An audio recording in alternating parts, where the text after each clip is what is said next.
Welcome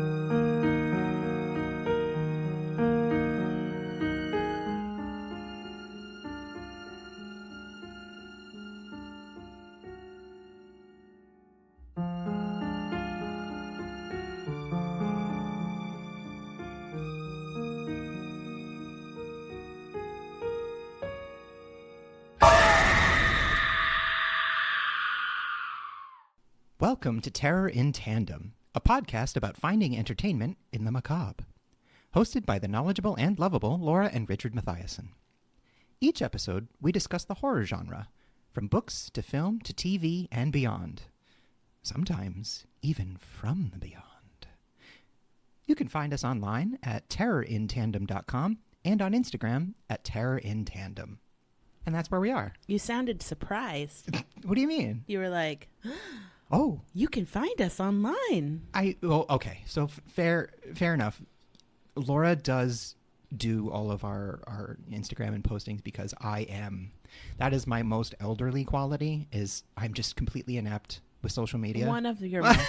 That's fair. Okay. I mean, look, it's like an hour-long podcast. We don't have time to go into all of my old man qualities.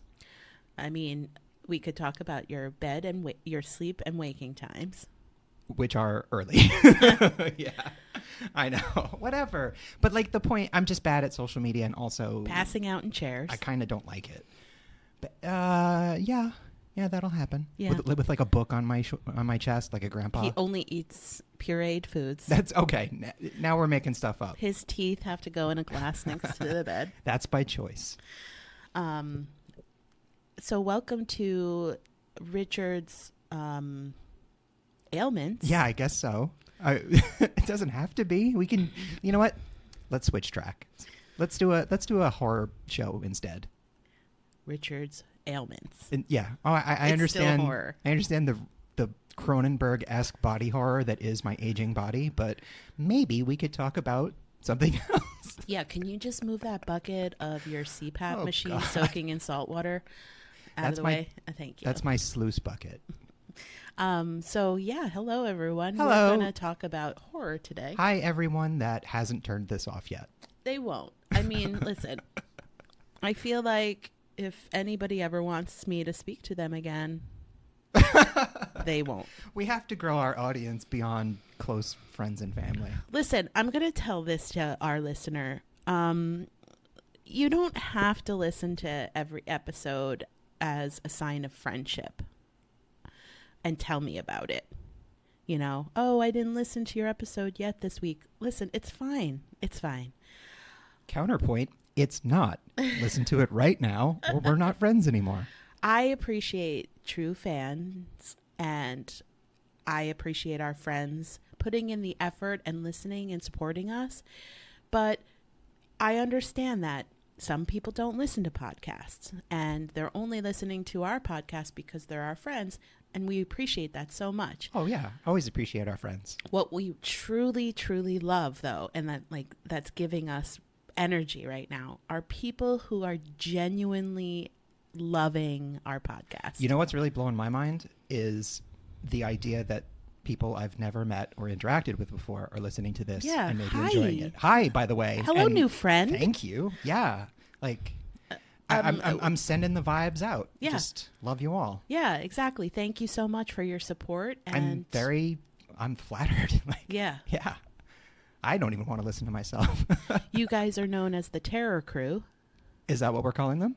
I just said it now. Okay. I feel like it's up for discussion. The original Terror Crew. So as we grow our podcast, just remember you were there when. Oh, yeah, for sure. Yeah, you could definitely brag about that. I mean, who wouldn't want to hear about it? Yeah, absolutely. So, what are we talking about today? I think today... Can you please put your teeth back in? Hold on one second. Oh. Much better. I think today we should talk about horror on the small screen, also known as television. I was going to say your telephone. Yeah, I guess so. The smallest screen. But we're talking specifically horror TV shows today, which, if you looked at the episode title, you probably already knew. So I don't think that's a spoiler. But horror TV. And we're not going to talk about shows that we've already recommended, or our monthly, what we're looking forward to. This is really a look back at some of the most influential horror shows on TV and beyond.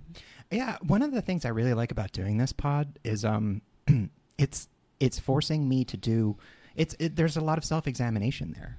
Like I'm going through the shows and the movies and the books that have defined me. That's like the natural starting place is, all right, what were the most important things to me? And it's like a sort of journey through my own development as a human of, these sort of cultural milestones for me, the books, the movies, the TV shows that altered me, changed made me, you a weirdo? Inspired. Yeah, it made me a fucking weirdo for sure. The shows that made us both unsociable. Well, speak for yourself. Oh, I try to. I mean, I may be awkward at times, but I am sociable. That's true. That's true. You can take me out for a spin. You're like I would say a social butterfly. I didn't like that at all. No, what is take me out for a spin? Yeah, like I'm a social robot. You you take me out. You're like, oh, here, everybody, I'm bringing out my robot wife to a party. Oh, see, I was thinking more like, no, get in my Studebaker and we'll go to Makeout Point. When you say take me for a spin, that's like... It's not let's go drag racing or... Oh, my God. Anyway, let's get started. Oh, Lord. Oh, Nelly. Oh, boy. Oh, biscuits. All right. So, horror TV. You start. All right, I will. So I thought I'd get started by talking about how horror came to be on television in the first place. Early on, as you can probably imagine, there were some pretty strict standards on what could be on TV. Not to mention the fact that early TV, they were still kind of figuring out what it was. And are you talking about like the channels that came with your TV? Not cable TV. No, I'm talking like early, 1950s, 3 broadcast channels on your black and white TV. The household would be lucky to have one TV per house. And everybody gathered around. It was really more an evolution of the radio. Like in Back to the Future when he went back and they rolled the TV out to watch. Exactly. Yeah, and how it was a big deal. Yeah. And when he said that, you don't have more than one, they were like, what are you, rich? Now we have TVs in like every room in our pockets. So early TV, it was like an extension of radio and theater. So there were a lot of anthology shows that were sponsored by Dr. Pepper. We would do like a theater hour, mystery hour. So some of the earliest horror adaptations were like almost theatrical in nature, but televised. And it was like Frankenstein or The Strange Case of Dr. Jekyll and Mr. Hyde and stuff like that. That sort of segued into, I'm going to talk a lot about this man later, but Rod Serling is the guy that really sort of brought actual horror into TV, with things like Night Gallery, The Twilight Zone. And the way that they got around the very strict censorship of the time was just call it science fiction, which was hugely popular in the 50s. Science fiction was all the rage. So Twilight Zone, I would certainly classify that as sci-fi horror, but it was a kind of a way to get around sort of, that at least that psychological limit. So that continued on for quite a while. And I would say that the real game changer in horror on TV came with the rise of HBO, where, you had premium cable channels that didn't have to deal with censorship. They could show, nudity and language and I would say violence. that those classifications extend to contemporary media. I remember back in the day, and this used to infuriate me, was a lot of, especially the corporate video rental stores you'd go into, they wouldn't even have a horror section. They'd have science fiction and thriller. And there are clearly horror movies in both of those, but it was like, we're not going to lower ourselves to, having a horror section. Or if they did, it was like one row. And see, I think from the perspective of just calling something horror is, almost typecasting. Sometimes it can be, and could probably turn some people off. There's more nuance. Yeah. I think people are, I don't like horror. And so they're going to avoid those sections of the bookstore, the TV. I know, it's categorization. It's sort of a ridiculous thing to say because I don't like horror. That's a very encompassing term. you Yeah, I know? mean, people love true crime, Mhm. and that is horror. I mean, Absolutely. although it's not classified as such, it's classified as true crime. If you were to pare down those categories or genres, the true crime would plug into horror. I agree with you 100%. Absolutely. I mean, we're talking about human monsters, murder, serial killers, horrible things. Yeah. And unlike the horror that I enjoy, it's real. What we're trying to establish here is that you probably out there, to some extent, in some aspect, enjoy or gravitate towards horror. I mean, that's human nature, I would argue. Absolutely. And the reason horror is so, well, one of the many reasons it's so wonderful is it's a safe, honest exploration of an inherent dark side, I think, that exists within all of us without hurting anybody. Right. And what we talked about early on in our podcast was the control of it. Exactly. You can turn it off. There's a natural end. You know, I think beings that have a finite lifespan, we know that we're going to end someday. Death is on our minds. So there's an inherent morbidness to Morbid being- curiosity. Yeah, to being alive. Life cannot be separated from death. And horror is such a creative, safe, and fun way to explore those elements of your psyche without, being a fucking creep. Anyway, back to TV. You said HBO. HBO, and, as basic cable took over and standards started to get loosened, that's when you saw the rise of the TV rating system, which is relatively new, only the last 20 years or so, like TVY to TVMA, giving parents and folks a little bit more of a understanding of what they're about to watch. Would you say that it was super conservative when it first was established? No, actually. Okay, so it was loosey-goosey, So it's and now kinda it's gotten more It's kind of like the tightened? film industry. If you look at early films like of the silent era, they were quite permissible. It really wasn't until the Catholic Morality Commission, something like that, came in the 40s and 50s. You mean somebody would touch somebody's ungloved hand? Yeah, that kind of shit. And when you watch movies from that era, it's astounding to watch foreign films from the 50s and 60s because you're getting like actual movies. And then American movies are largely these sort of cookie cutter family-friendly comedies and westerns. Well, what's interesting is I just watched that new Downton Abbey movie, A New Era, and it takes place like right on the cusp of the 20s and 30s. Oh, so the rise of talkies. Correct. Yeah. And so that's what happened. Yeah. The American filmmakers paid the family at Downton Abbey to film a movie there. And halfway through the movie, the producers called and said, unless you can make it a talkie, we're not going to fund anymore. Oh, yeah. That was a seismic shift in the industry and actually ruined a lot of careers. Yeah. So it was actually right there that they established, we're going to make this movie into a talking movie. One of the most famous actors of that era, Rudolph Valentino, his career was ended when sound was introduced because he was a very handsome man, but he had an undesirable voice. That's exactly the plot of this okay. New movie. My favorite, female Downton actress, Abbey, my actually. favorite horror TV show. I mean, we're getting into my recommendations now. now. We have other likes. We're not one-dimensional people. Of course we're not. Yeah. I'm at least 2 dimensions. So, yeah, the last sort of seismic game changer that we've experienced is certainly the internet, but the rise of streaming platforms. They don't have to adhere to the same standards of the FCC that broadcast or cable channels do.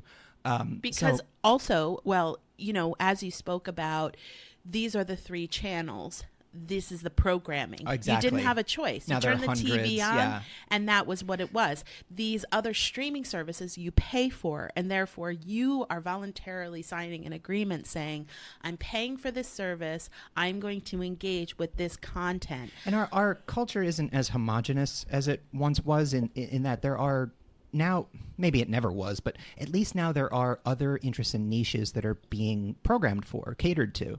It's not just one kind of TV show for all of America. And it's not just Hollywood making the Yeah, that's the movies great and thing about shows. Netflix especially is great in this area.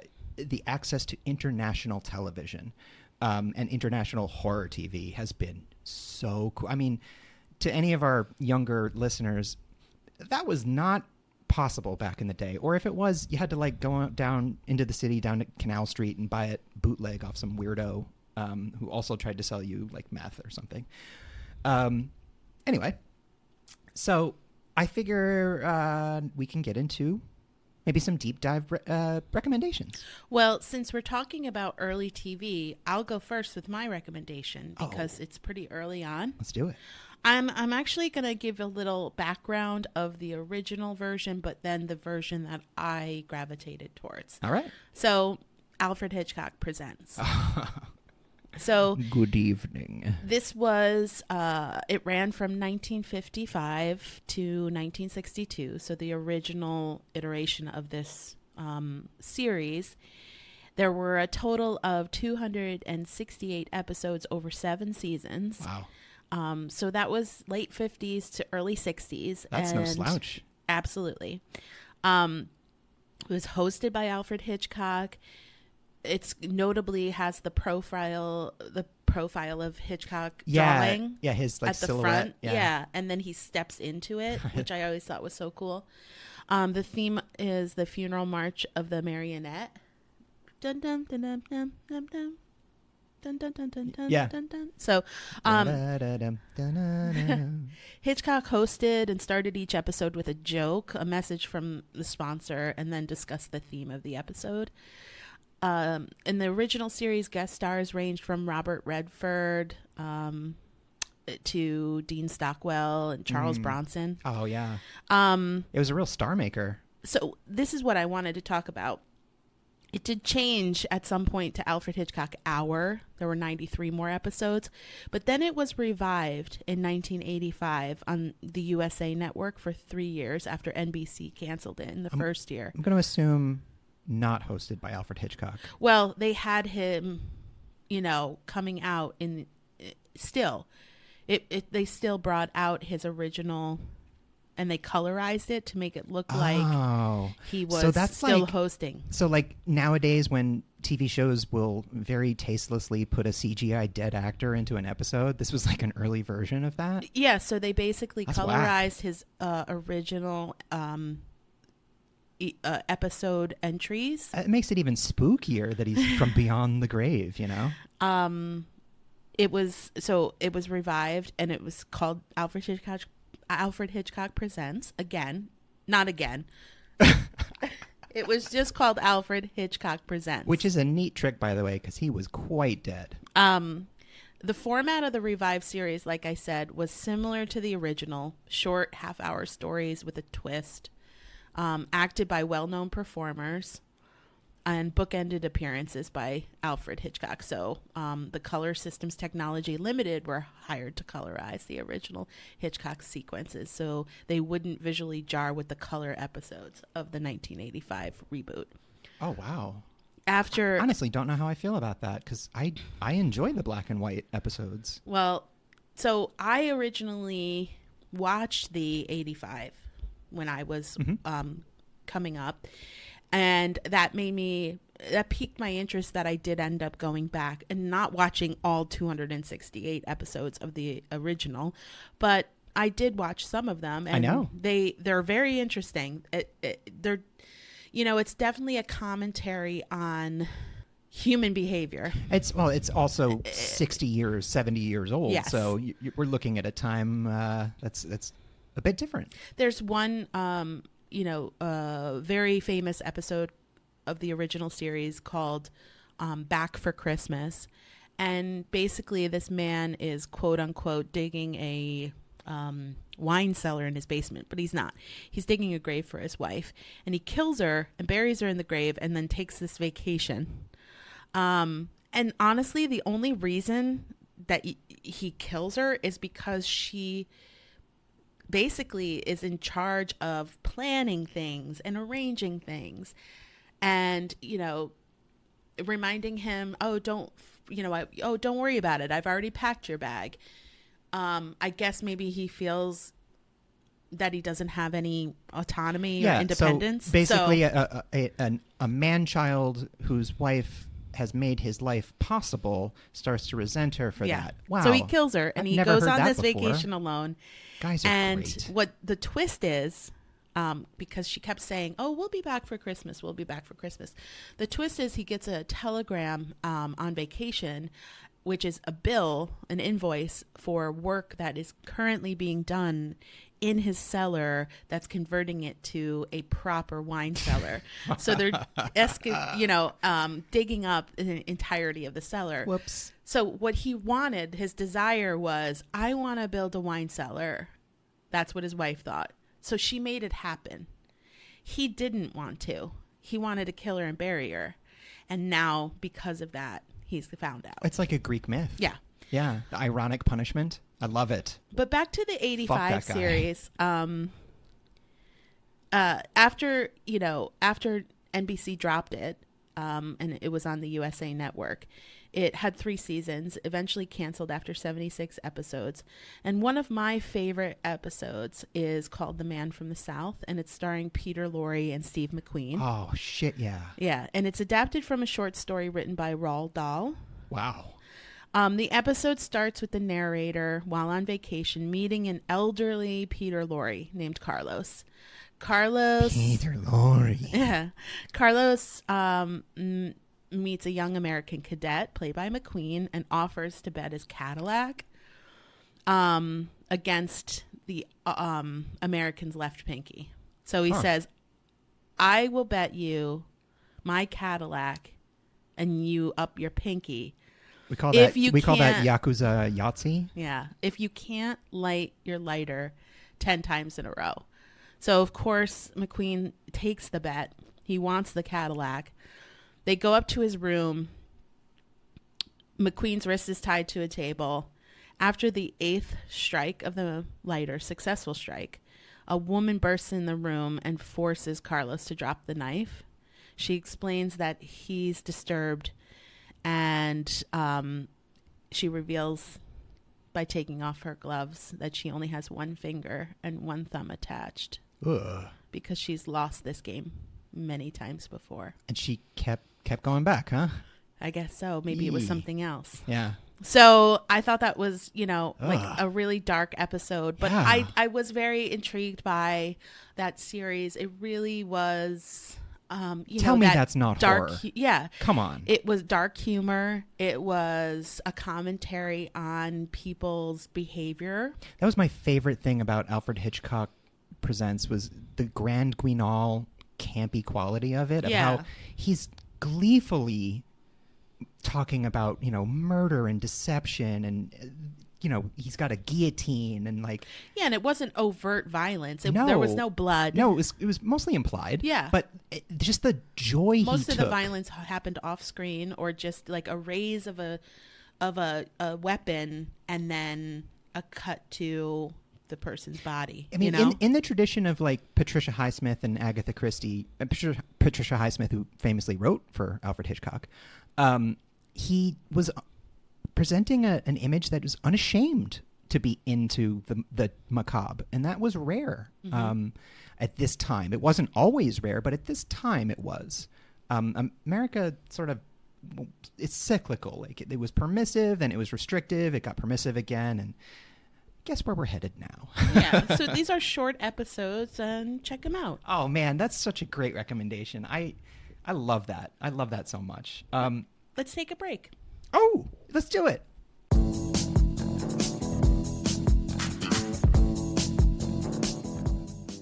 Nothing beats a warm bowl of soup for those days when you're not quite feeling yourself, am I right?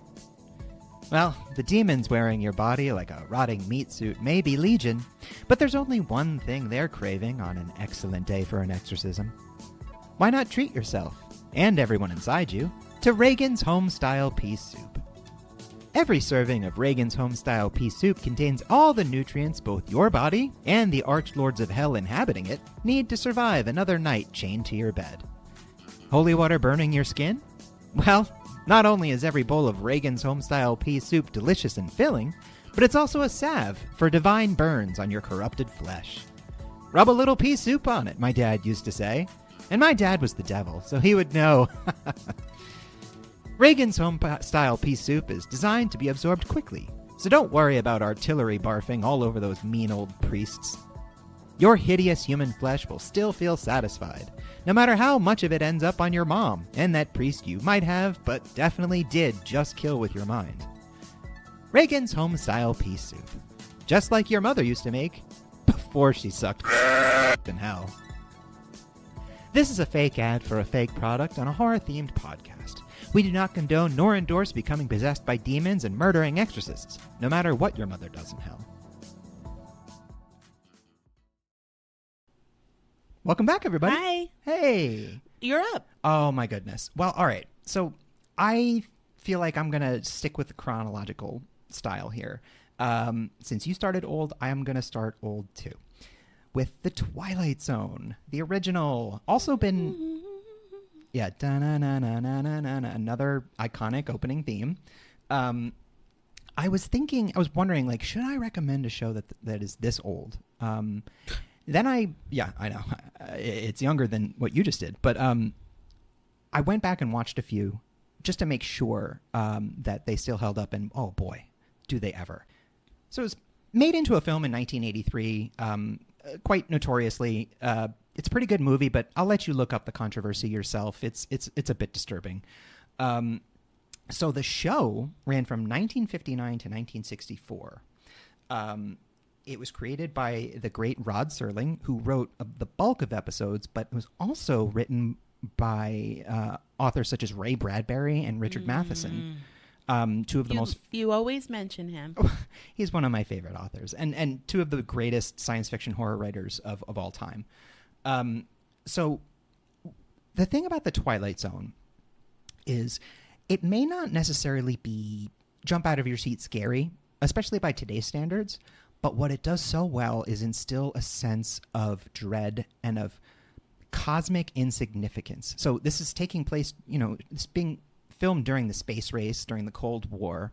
There are a lot of episodes that deal with man's cosmic insignificance, how small we are, how big and grand everything is, and how terrifying that can be. So these, like Alfred Hitchcock, these episodes were introduced by Rod Serling, who would set the stage, for this half-hour episode that, kind of continuing on with that theatrical tradition. Mm-hmm. And then at the end, he would close it out with a very brief, and that's the moral of the story almost, but not lame like that. It was, the episodes were quite cutting edge on social issues. They were dealing with war, nuclear all proliferation, the fears of the time, racism, segregation, things like that. It was multicultural casting involved. I mean, he really pushed the boundaries for the time. So the morality tale of it was, essentially usually boiled down to don't be shitty to each other and you won't get stuck in the Twilight Zone. And that was the other thing is these stories it's an anthology. They are not connected. Each episode was its own self-contained story. However, it was all presented as if there was an alternate dimension called the Twilight Zone that exists just out of sync with our own.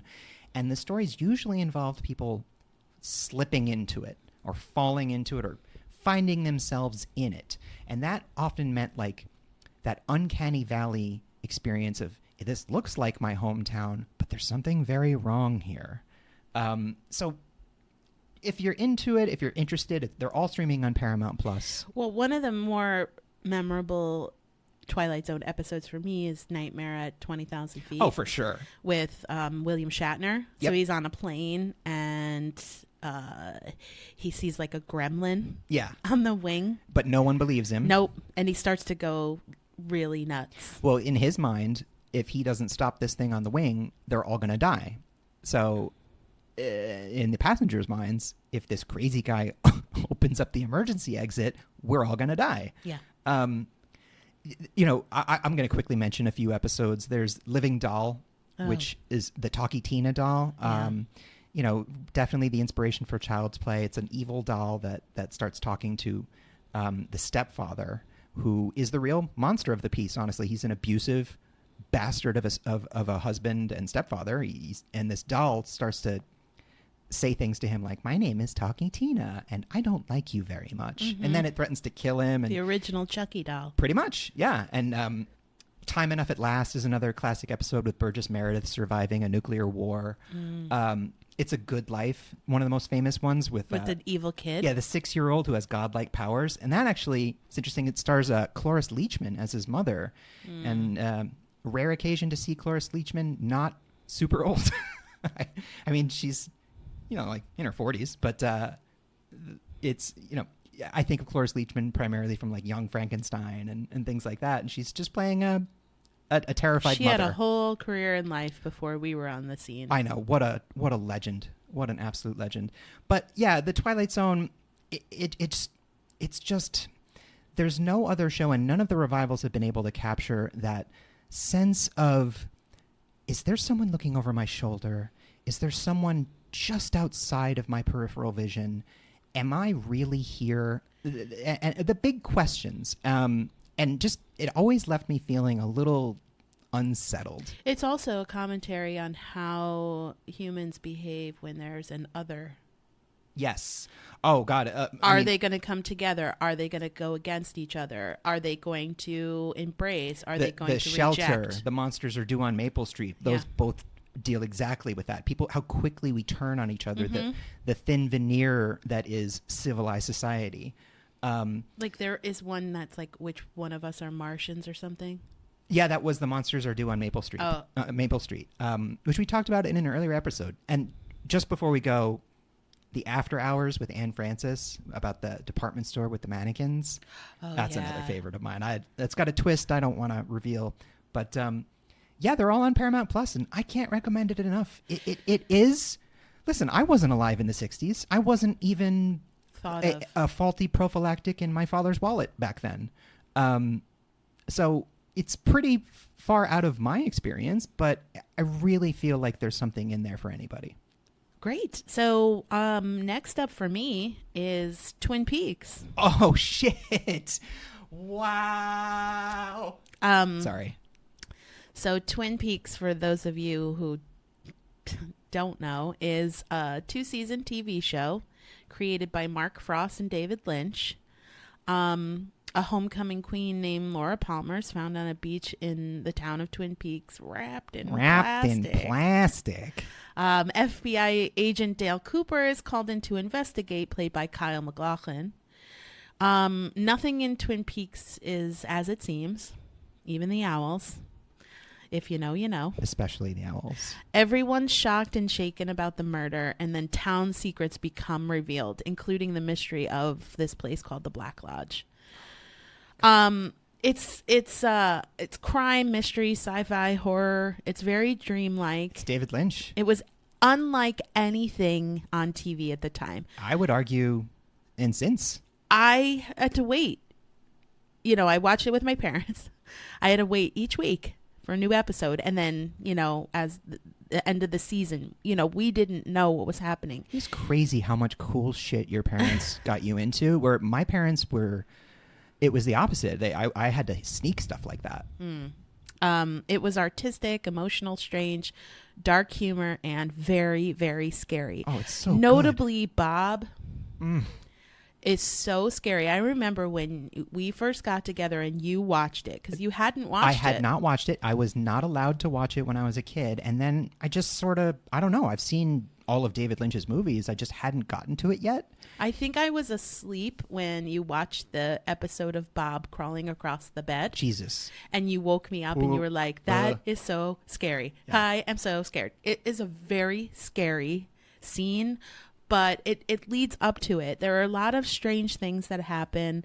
Leland Palmer is a very strange character, and his wife. Legendary Ray Wise. Yeah, Ray Wise. The Log Lady, R.I.P. Log Lady. Ben and Audrey Horne. Like everybody is in this show. Yeah. Lara Flynn Boyle. Dean Stockwell. A young David Duchovny. Yes. quite memorably in the show. And also David Lynch has an amazing character. Even the local police station is just bonkers bananas. Yeah. Everything's quirky. Every character has agency, purpose, and a story. Yeah. What about the blinds? Oh, Joan How's she Chen as trying to well. I get forgot about Joan Chen. Trying to get the blinds to Yes, be the silent runners. blind. Oh, geez. Just watch the less said about it, the better. You don't really want to know the plot because it's more like all David Lynch. It's largely experiential. Well, I'm going to talk a little bit more about it. So, yeah, that sounds good. Over the second season, the plot became really obscure. Because they answered who killed Laura Palmer around the first or second episode of season 2. That is the question. That was like all the marketing, actually, during the time. Who killed Laura Palmer? Yes. Yeah, I remember that very clearly. Some of the storylines got pretty convoluted in season 2. Well, that was when David Lynch left the show, yeah, right? It was later canceled. It became stranger rather than scary.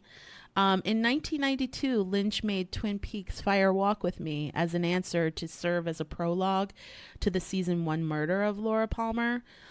It was interesting because we saw the week leading up to her murder from her perspective, and it acted as an epilogue to the series. So he wanted to answer the questions that you had all this time later. A lot of people were a little pissed that I think they were expecting it to answer some questions from the show, which it did not do. It actually introduced more questions, lot more, yeah. Especially with and David Bowie's character. Yeah, I was talking backwards. I know. But the movie's amazing. So recently, in 2017, Showtime released Twin Peaks: The Return, which was developed and written by David Lynch and Mark Frost, set 25 years after the original, follows many storylines, and many of the original cast return to the show. Most of them, yeah. So it's an effort to address those additional and outstanding questions, understanding where the characters are now. And at the end of season 2 / Fire Walk with Me, where is Dale Cooper? Yes. And there's also the book that collects all of his Agent Cooper's messages to Diane. Yes. It's, right. Yeah. Oh, it's so good. So Twin Peaks, My God, very formative show for me. To any aspiring filmmakers out there, the pilot episode, the scene where they announce Laura's death to her classmates, is a master class in visual storytelling. I mean, just the composition of that sequence is perfection. Yeah. Yeah. And also, I mean, we're really going to have to do a music episode, but just the running theme song, and also the other music with the haunting, the haunting singing. Yeah.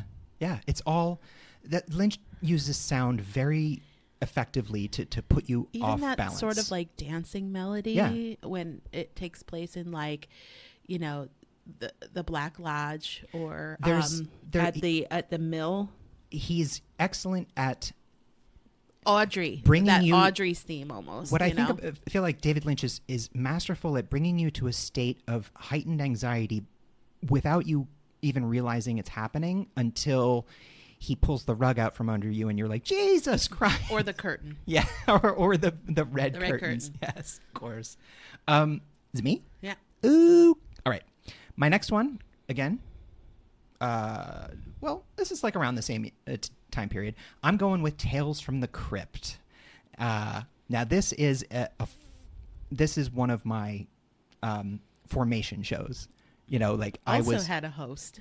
Yes. So Tales from the Crypt, it ran from 1989 to 1996 on HBO. And that's important because it's not TV, it's HBO. So they could show graphic violence, they could drop F-bombs, and they could show nudity, all sorts of stuff. And they did. So Tales from the Crypt was an anthology show. Every episode was its own story, much like The Twilight Zone. It was based on the EC Comics title of the same title, Tales from the Crypt, which was published by the legendary William Gaines, who he was the guy who, Tales from the Crypt was really like the first kind of scary horror comic, and it was so effective that he was forced to testify before Congress, for like indecency. Yeah.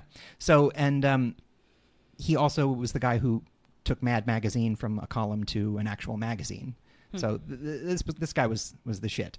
Anyway, Stephen King, quite famously, is a huge fan of Tales from the Crypt. Of course. Influenced a whole generation of weirdos. Made into a TV show. I think what a lot of people who have seen the show remember, and I certainly do, is the Crypt Keeper. Yeah, the host. The host of the show, God, who the no nose, was an anime. It was like a puppet marionette. It was very scary. Really high quality skeleton, memorably voiced by the legendary John Kassir. And he would start every episode. There would be this POV tracking shot moving through like a wrought iron gate up to a haunted mansion with the Danny Elfman theme music playing. So, I mean, it's got that vibe of scary, but also like a carnival kind of. It's fun. I mean, there's nobody like Danny Elfman. It's a dead man's party. So, and then the Crypt Keeper is this very campy, Grand Guignol style puppet that would introduce the episodes. And he had a catchphrase, "Hello, kiddies," or, "Hello, boils and ghouls." And it was all like filled with puns, and it was great. It was like an update of the old Vincent Price style show, or like, Elvira, that kind of thing. And then they would do the episode, and the episodes were, they ran the gamut. Some of them were legitimately very scary and gross, and some of them were not great. Some standouts that I'd like to talk about. I mean, first off, the list of guest stars is unbelievable. Basically, everyone was on this show. From Brad Pitt to Michael J. Fox, Christopher Reeve, Tim Curry, Kirk Douglas. It was directed by some greats: Walter Hill, Russell Mulcahy, Robert Zemeckis, John Frankenheimer, and William Friedkin. I mean, these are luminaries. So some of the standout episodes, there's What's Cookin'? With Christopher Reeve and Judd Nelson. Yeah, that one's really... You know that one. Yeah, that's a class. I mean, Christopher Reeve is running a restaurant. Judd Nelson plays a mysterious stranger with a new steak recipe. I mean, just... And I'll let you figure the rest out. Yeah. What do you think's in it? There's Carry On Death, which had Kyle MacLachlan from Twin Peaks playing a bank robber who is being pursued by a cop. He kills the cop, but not before the cop manages to handcuff himself to Kyle MacLachlan. So Kyle MacLachlan spends the rest of the episode dragging this handcuffed dead cop through the desert, and dying of exposure. Now, there's also Television Terror with Morton Downey Jr. It's a memorable episode, especially to see Morton Downey Jr. on a show like this. But the one that always stood out for me, it's kind of dumb, but it's called The Switch. It was directed by Arnold Schwarzenegger, and which makes sense. Yeah, makes sense because it's all about muscles. So Rick Rossovich, who Arnold Schwarzenegger brutally killed in The Terminator, is in it, as well as William Hickey. William Hickey, character actor, old guy. So William Hickey is a millionaire who falls in love with Kelly Preston, who is much, much younger. He doesn't tell her he's a millionaire, and she rejects him because he's like 100 years old, and she's not. So William Hickey undergoes an experimental surgery where he gets Rick Rossovich to transplant his face. So Rick Rossovich gets the old man face, and William Hickey gets Rick Rossovich's beefcake 80s muscle face. He goes to Kelly Preston. She likes the face, but then she sees that he's got an old man body attached to it, and that's no good. Ew. So basically, piece by piece, he keeps going back to Rick Rossovich and this crazy surgeon and getting his parts replaced. And Kelly Preston keeps saying, "Hey, great chest, but your old man legs are gross. Love those legs, but your arms are nasty." So by the end of the episode, he's spent all of his money to turn himself into Rick Rossovich. And it turns out what Kelly Preston really wanted was money, because she ends up with Rick Rossovich, who now looks like old man William Hickey, but he's got all of his millions. It's like Gift of the Magi. I just remember it. It stands out to me. It's pretty campy and silly, but it really does nail the tone of the show. And it's fun to see all these people clearly having a good time. Absolutely. So Tales from the Crypt, check it out. It's like middle of the road, I would say. It's scarier than the Twilight Zone, but it's still goofy enough that like even the gory parts, you can deal with it. Mm-hmm. Yeah. So my last, next and last is pretty new. Came out last year, called Yellow Jackets. I have not seen this one. It premiered in November of 2021 on Showtime. It's already been renewed for season 2, which is partially why I'm talking about it, because if it was just a one season, I would mention it but not go into depth. But it's about a New Jersey high school soccer team traveling to a national tournament in 1996. Their plane crashes deep in the wilderness, and those who survive live on this island, live in the wilderness for 19 months before they're rescued. Like a Lord of the Flies kind of, or Alive? The creators of the show said they were influenced by the Donner Party and the Andes Flight disaster. Yeah, both Alive. true. Yeah. Both resulting in cannibalism. It's one where Ethan Hawke eats people's butts. Which is a pretty big theme in Yellow Jackets. Oh. And it's imagined a bit of a female-driven Lord of the Flies. Yikes. It stars Juliette Lewis, Christina Ricci, and Melanie Linsky. Wow. That's quite a cast. Yeah, it's a great cast. They actually play the adult counterparts of the high schoolers. Okay. And it toggles between the past and present experience. Oh, God. That's something they really didn't get into in Lord of the Flies is what happens when these boys get off the island and they have to go back to society. This is exactly right. After they've been monsters. Absolutely. Yeah. The two timelines is the device used to study the interpersonal dynamics of the high school girls to adult women and how trauma can play out through someone's life and send them on different trajectories and manifest in different ways. The music is fantastic. It kind of reminds me of how people deal with coming home from war. Yeah. There are some people that are very open with talking about it. Some people that develop an identity of being a veteran, and then people like my grandpa who never talked about it. Right. Well, yeah, exactly. The music is phenomenal. They keep the plot and this sort of mystery on what happened to them on the island really tight and only reveal snippets. It's more about laying out their survival, but things go dark. Sure. Really, really dark.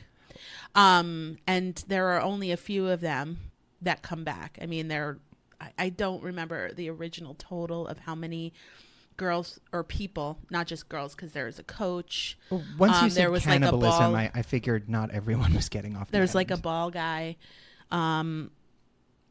like a manager. Yeah. So a ball guy. Let's say there was 20 people.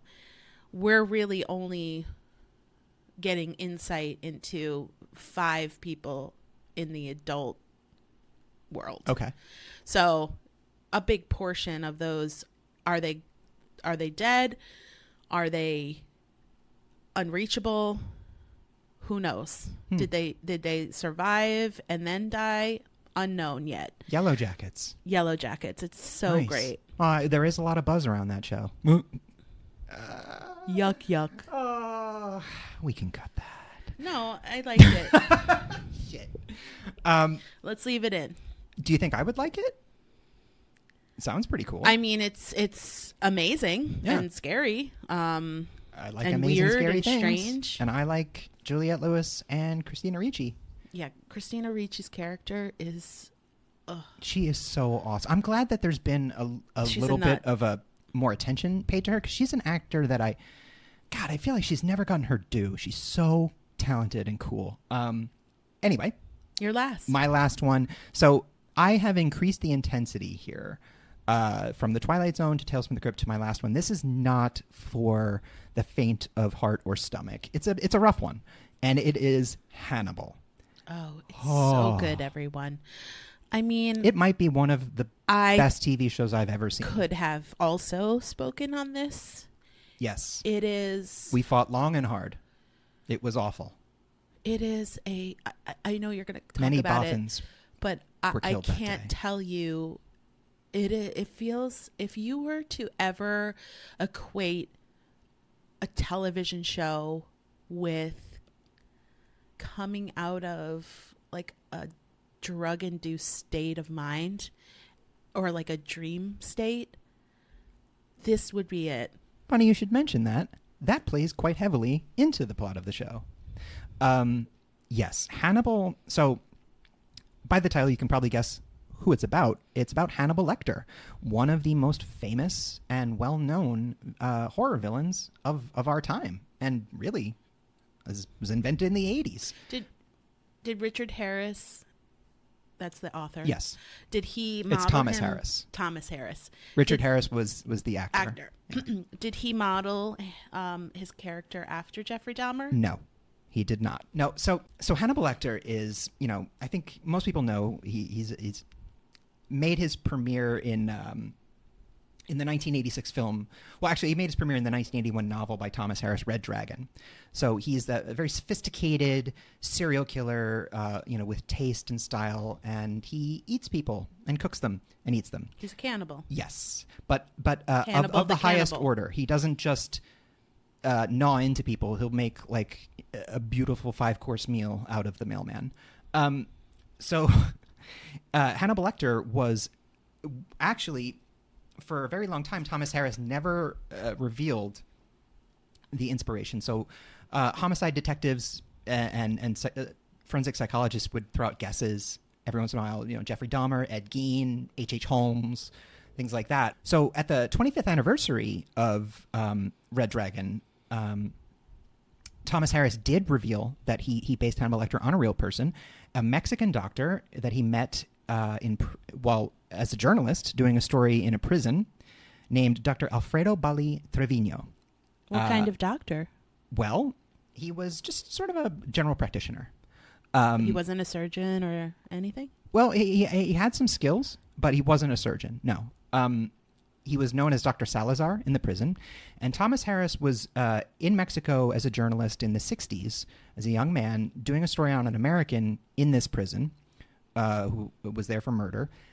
He started talking to this charming doctor, Dr. Salazar, who was asking him very probing questions about the case and seemed to take sort of a morbid interest. Now, it was only Thomas Harris enjoyed his conversation. They parted ways. And when he left, the guard said, "Don't you know who that is? That man's a monster. He'll never leave this place." He had no idea he was an inmate. He thought he was the prison doctor. So Trevino actually was released eventually. So Alfredo Bali Trevino was in jail. He only killed one person that we know of. So he got into a fight with his lover. He drugged him with sodium pentothal, slit his throat, bled him, dismembered him, and put his body in a cardboard box. And not a big one. So he got caught trying to bury him on a ranch. And the newspapers at the time dubbed him El Hombre Lobo del Nuevo León, which means the werewolf of Nuevo León. So he was a man who was known for his sartorial style. He was very soft-spoken and brilliant. When he was released from prison, he dedicated the rest of his life to caring for the poor. He opened up a new practice and did a lot of work for free and never, ever talked about the murder he committed. He died, I think, in 2008, 2009, something like that. But real weird, right? So anyway, back to the show. Now, Hannibal Lecter has been played by several actors over the years.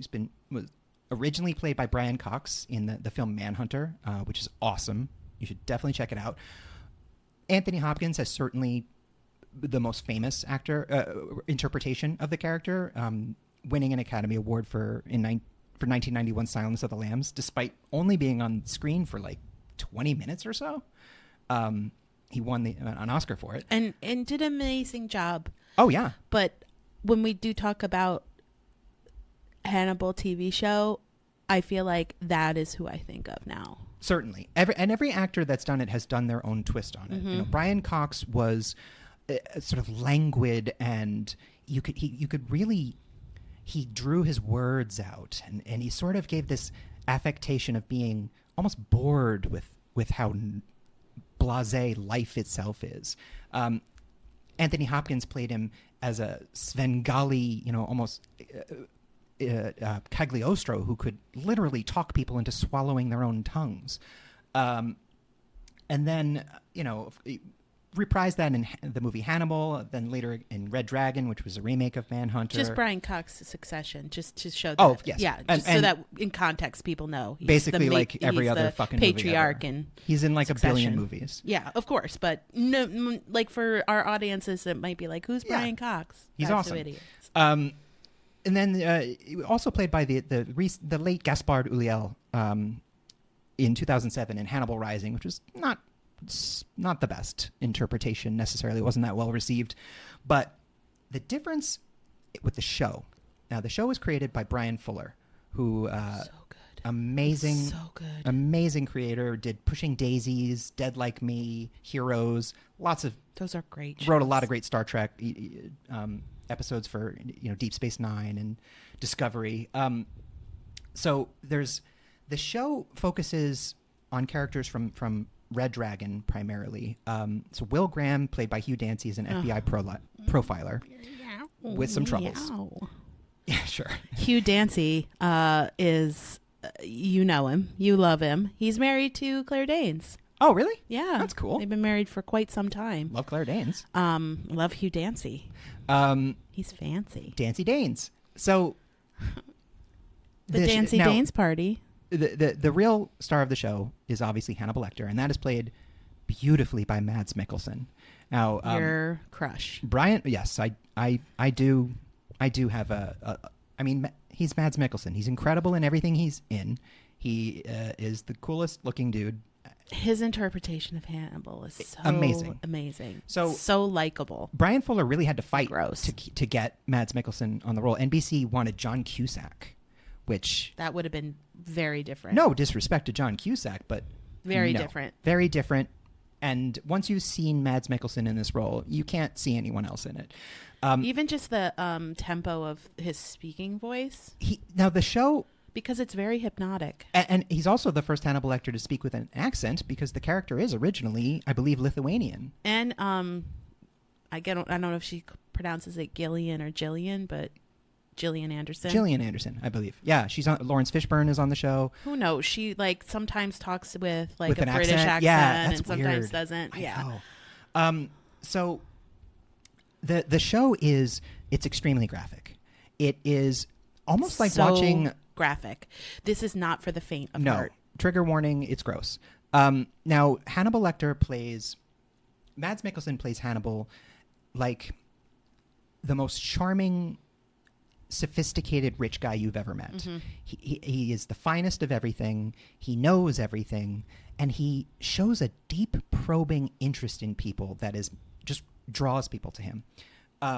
He becomes particularly fascinated with Will Graham, with Hugh Dancy's character, and basically makes him his puppet. He drugs him. He manipulates him psychologically.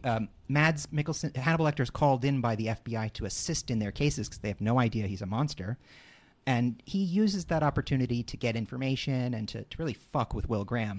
It almost as if you don't know if Hannibal wants Will Graham to be his lover, his best friend, his partner in crime. Yes. All three.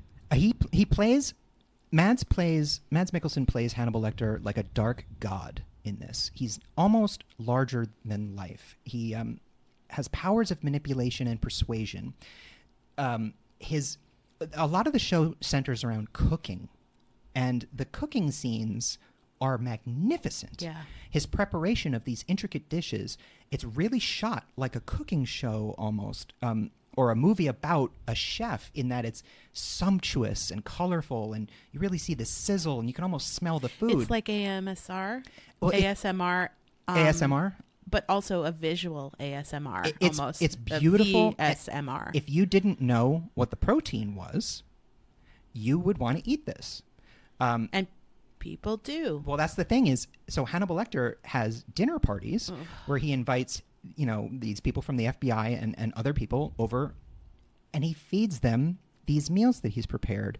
Now, obviously, they don't know that they're eating meals. people. They're eating human flesh, which is... No, not human flesh. beyond human flesh, human organs, Oh, human all sorts brains. of, yeah. He uses every part of the Awful. person. Yeah. Mhm. Now, it's such a violation. Actually, what he's can doing. I say what they isolate is whatever Hannibal wants to expose about this person, or like maybe they were like a real kind person, then that he would cook their heart, or Yes. if they had like a real like blustery temperament, maybe they would There cook is his no lung. villain- It's sort of like matching the organ or body part with their primary personality, or what Hannibal has exposed about them. And there's absolutely no villain out there more meticulous than Hannibal Lecter. It's almost like he's gaining energy from eating these parts Well, he's of a people. he's a dark god. Yeah. Yeah. So he feeds people to other people, which is Forced cannibalization. yes, and it's almost a form of rape in a way. Yeah. He's Culinary rape. violating people to do something that is abhorrent and unnatural, and if they had any say in it, it would be against their will. And there's a lot of cultures that have, beliefs in cannibalism or eating certain, when you kill an animal and you eat its certainly, heart, yeah. that you gain its energy or Its life essence. force. Correct. Yeah. And so that's what he's trying to do. He's trying to sort of get these people under his thumb. And the other standout of the show are the kill tableaus.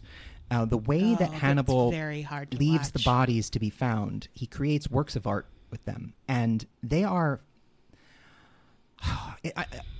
it's not like Saw or The Collector or something. It really is a work of art. I mean, It's really hard to watch. it's though. very difficult because these are bodies, these are people, they're You cadavers. want to look because, dare I say, they're beautiful. There's a terrible beauty to them. but you can't look because it's still a person. So it's like Oh, the it's so question. upsetting. It's sort of the question of, what if you actually saw an angel?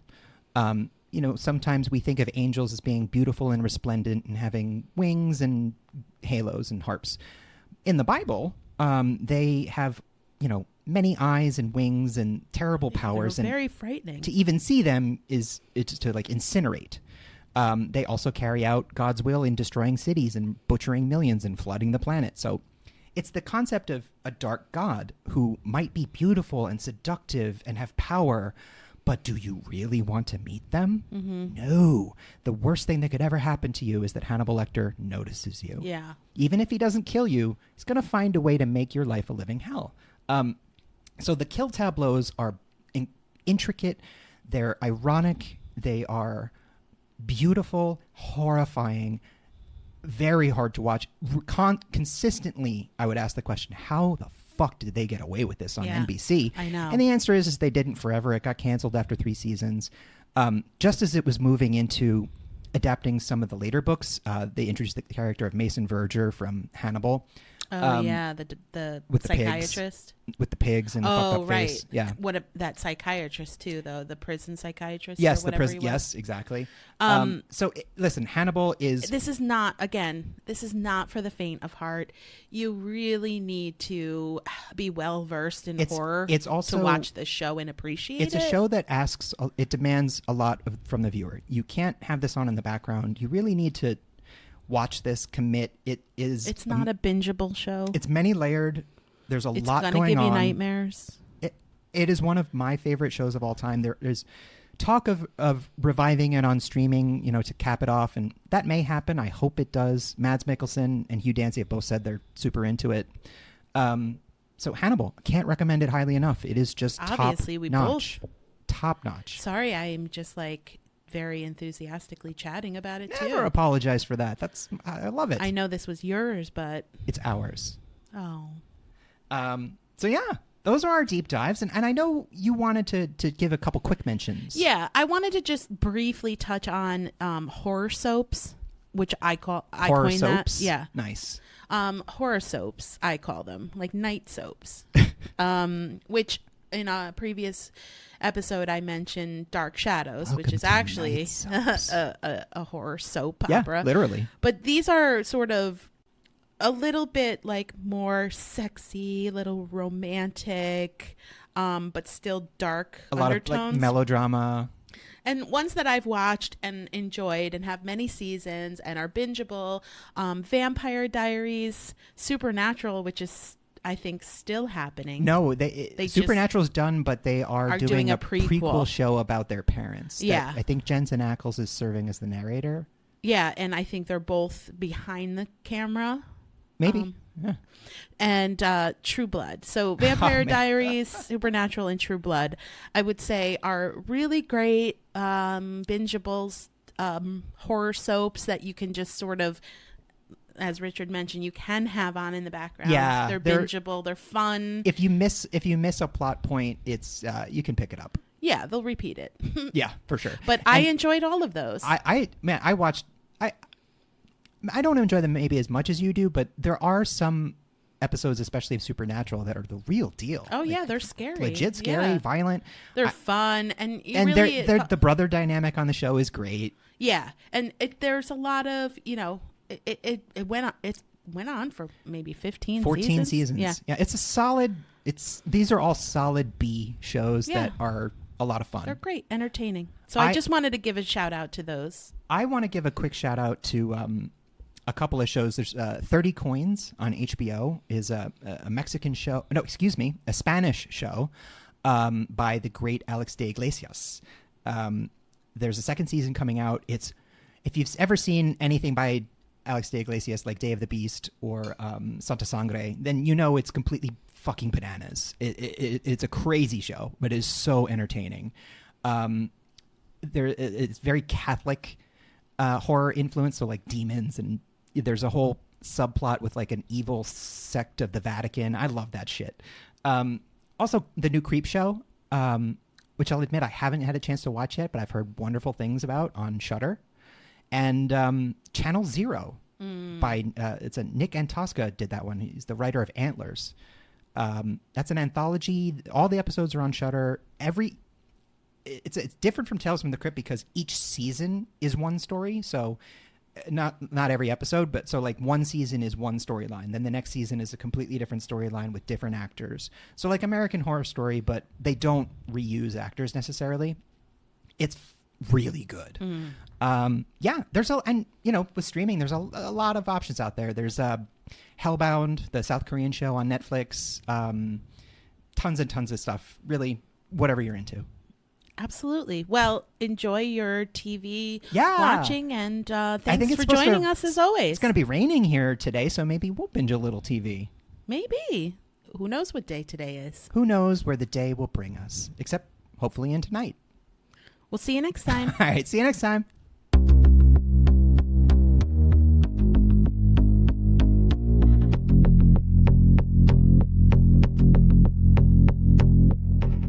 Terror in Tandem is written, produced, and recorded by Laura and Richard Mathiasen, and edited and mixed by Richard Mathiasen.